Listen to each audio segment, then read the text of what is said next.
চিত্রাঙ্গনা লিখেছেন ইসরাত জাহান জেরিন। পর্ব 10। নারী পুরুষের অর্ধাঙ্গ। মা বলতেন, স্বামী যতই খারাপ হোক কখনো অসম্মান করবে না। স্বামী তোমার আসল অভিভাবক। মরলেও কাটলেও ভোগ করলেও সব মেনে নিতে হবে। নদী মায়ের কথা অক্ষরে অক্ষরে পালন করে এসেছে। রাত বিরাতে স্বামী বাইরে থাকে, ভোর হলে ক্লান্ত শরীর নিয়ে ফেরে, সারাদিন ঘুমায়, মদ খায়। নারীদের দেখলে তার হুঁশ থাকে না। যখন ইচ্ছে গায়ে হাত তোলে, যখন ইচ্ছে তখন দখল নেয় তার শরীর। নদী সব কিছু মুখ বুঝে সহ্য করে, কারণ মা বলেছিলেন, এটাই তোমার নিয়তি। এ বাড়িতে কষ্ট দেওয়ার মানুষের অভাব নেই, কিন্তু সান্ত্বনা দেওয়ার কেউ নেই। নদীর বিয়ে হয়েছে 1 বছর হলো। এই 1 বছরে সে বুঝে গেছে এলাহিদের প্রসাদময় বাড়ির ভেতরে লোকানো গল্পগুলো কতখানি ভয়াবহ। যখন তার প্রস্তাব এসেছিল, নদীর মধ্যবিত্ত পরিবার তখন বিস্মিত হয়েছিল। তারা ভাবেনি যে এত বড় ঘরের ছেলে তাদের দরিদ্র পরিবারের মেয়েটিকে বিয়ে করবে। নদীর বাবা দর্জি ছিলেন, সারা জীবন সুই সুতোর মধ্যে কাটিয়ে দিয়েছেন। গোটা পরিবারটাই কাপড় সেলাই করেই জীবন চালাতো। পারিবারিক পেশা যাকে বলে। এসএসসির পর নদীর পড়াশোনা বন্ধ হয়ে যায়, কারণ সংসারের পেট চালানোর জন্য বইয়ের পাতা নয়, সুই সুতো ধরাই ছিল জরুরি। তবে এখন নদী জানে কেন এলাহিরা তাদের দরজায় এসেছিল। সে জানে কেবল একজন বউ নয়, একজন নির্বাক দাসী চেয়েছিল তারা। বিবাহিত জীবনের প্রথম রাতেই কষ্টের দাগ এঁকে দিয়েছিল নদীর মনে। লাল বেনারসিতে সজ্জিত হয়ে গয়নায় সেজে অপেক্ষা করছিল সে। স্বপ্ন দেখছিল নতুন জীবনের, কিন্তু সে রাতেই সে বুঝে গিয়েছিল স্বপ্ন আর বাস্তবতার মাঝে বিস্তর ব্যবধান।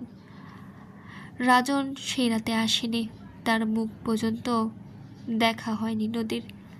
বিয়ের 1 সপ্তাহ পার না হতেই সে জানতে পারল রাজন বাসর রাতে তার পাশের ঘরে ছিল, তবে তার পাশে নয়, অন্য কারো, বাড়ির একজন কাজের মেয়ের সঙ্গে। মেয়েটিকে নদী একবার দেখেছিল, পরে আর কোনো খোঁজ পায়নি।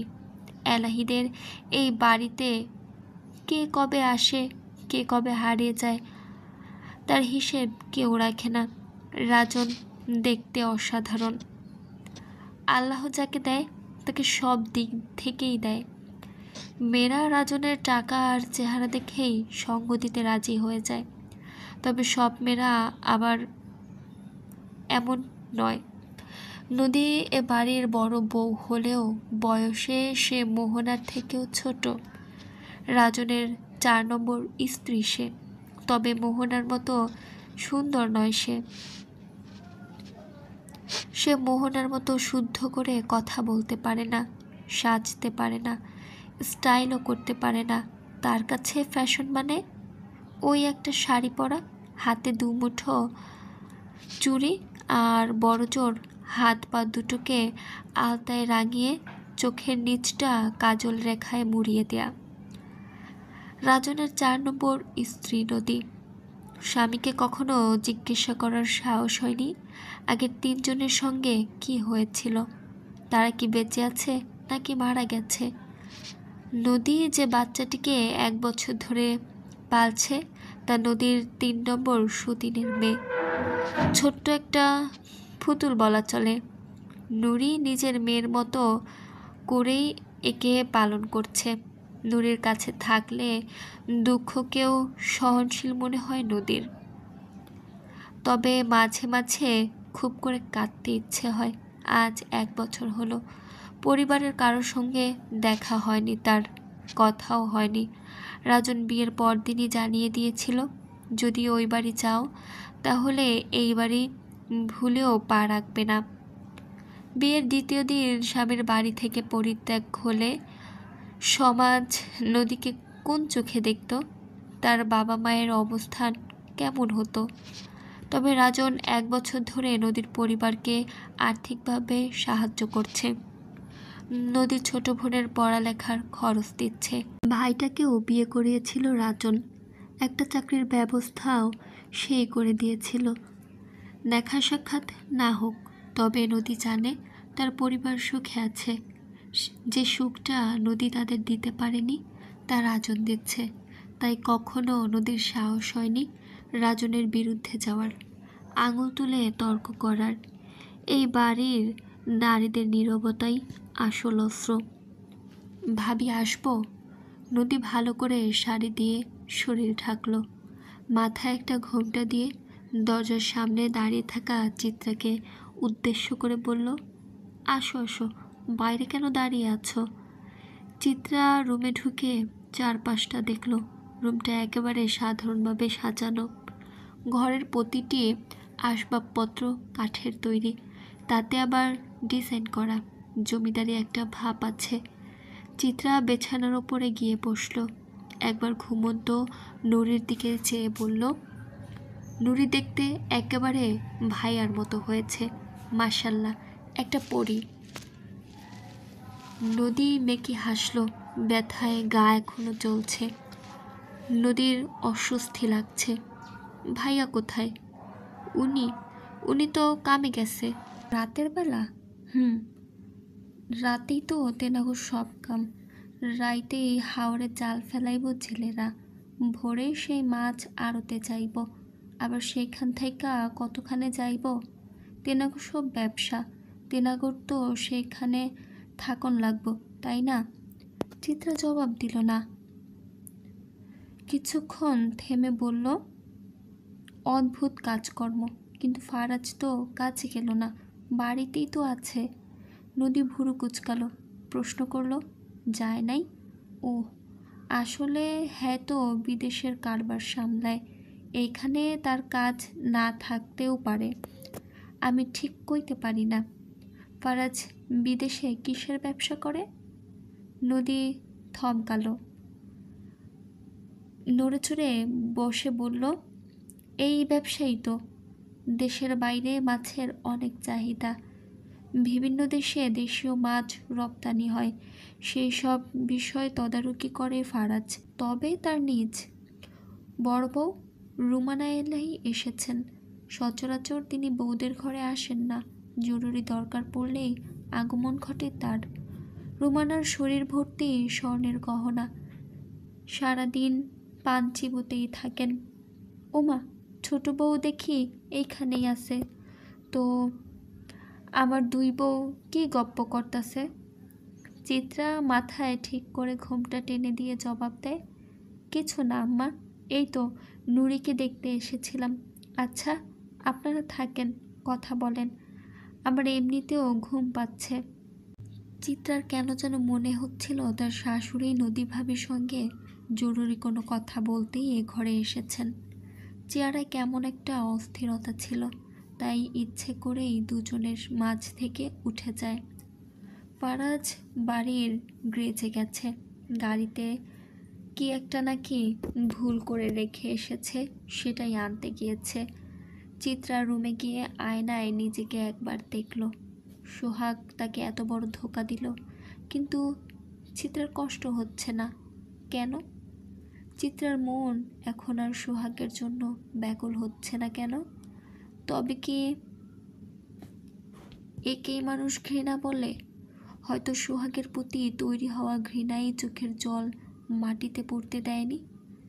জীবনে একটা মানুষকে সে আপন ভেবেছিল, সেই মানুষটাও তার সঙ্গে ছলনা করেছে। চিত্রার বাবা মাও তো তার সঙ্গে প্রতারণা করেছে, নিজেকে ওপারে বসে তামাশা দেখার জন্য তাকে ফেলে রেখে গিয়েছে। না জানি মৃত্যুর আগ পর্যন্ত তাকে আর কি কি সহ্য করতে হয়। চিত্রার হুট করে ফারাজের কথা মনে পড়ল। আচ্ছা, ফারাজ কি সত্যিই তাকে ভালোবাসে? ভালোবাসে বলেই কি সেই রাতে সর্বনাশ হতে রক্ষা করেছে তাকে? আচ্ছা, এক দেখায় আদৌ কি ভালোবাসা হয়? চিত্রা গায়ের শাড়িটার দিকে তাকায়। এটাকে কি রং বলে? Peach colour. বিয়ের আগে কখনো শাড়ি পরেনি সে। শাড়ি সামলানো যুদ্ধ করার চেয়েও কঠিন।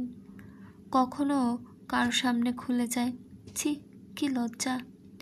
চিত্রার গায়ের রং ফর্সা, আলাদা করে সাজসজ্জার প্রয়োজন নেই।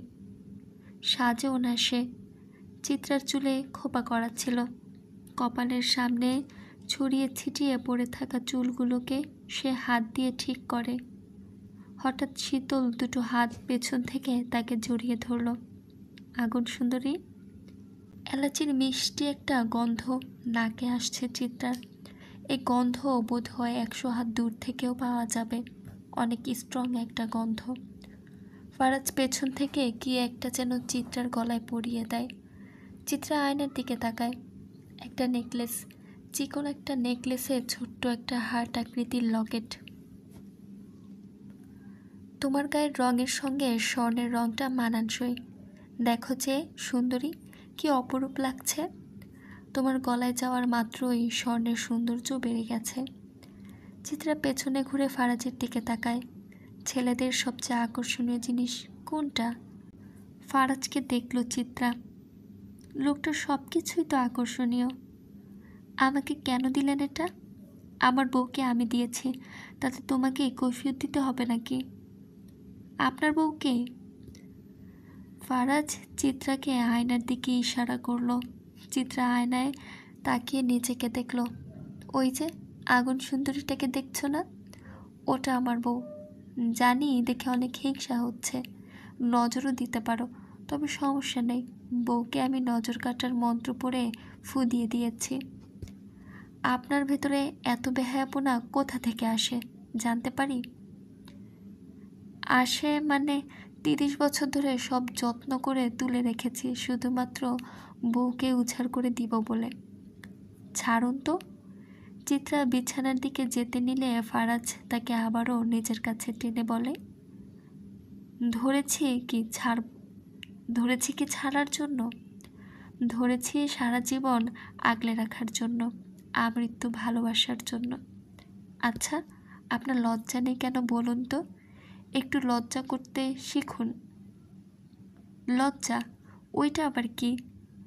হাড়পিক জাতীয় কিছু নাকি? ওইসব তো বাথরুমে থাকে, আমার মধ্যে কেন থাকবে? কোন দিক থেকে আমাকে বাথরুম মনে হয়? ছোট লোক বউ। মজা করছেন? ফারাজ কামুক চোখে চেয়ে বলল, না, তবে তুমি চাইলে এক্ষুনি মজাটা শুরু করতে পারি। Do you want? No need, but I need you. Faraz Elahi চিত্রার গালে নিজের ঠোঁট শুইয়ে দেয়। কেঁপে উঠল চিত্রার ভেতরটা। এখনও তো সোহাগের ক্ষতই সে সামলে উঠতে পারেনি। না না, ফারাজকে কিছুতেই নিজের কাছে আসতে দেয়া যাবে না। কি করছেন? ছাড়ুন বলছি। চিত্রা ফারাজকে ধাক্কা দিয়ে সরিয়ে দেয়। তুমি শুধুই আমার চিত্রা। কখনো যদি আমার থেকে দূরে যাওয়ার চিন্তা মাথায় আনো, তবে খোদার কসম জবাই করব তোমাকে। নিশ্চয়ই তুমি আমার হাতে জবাই হতে চাও না?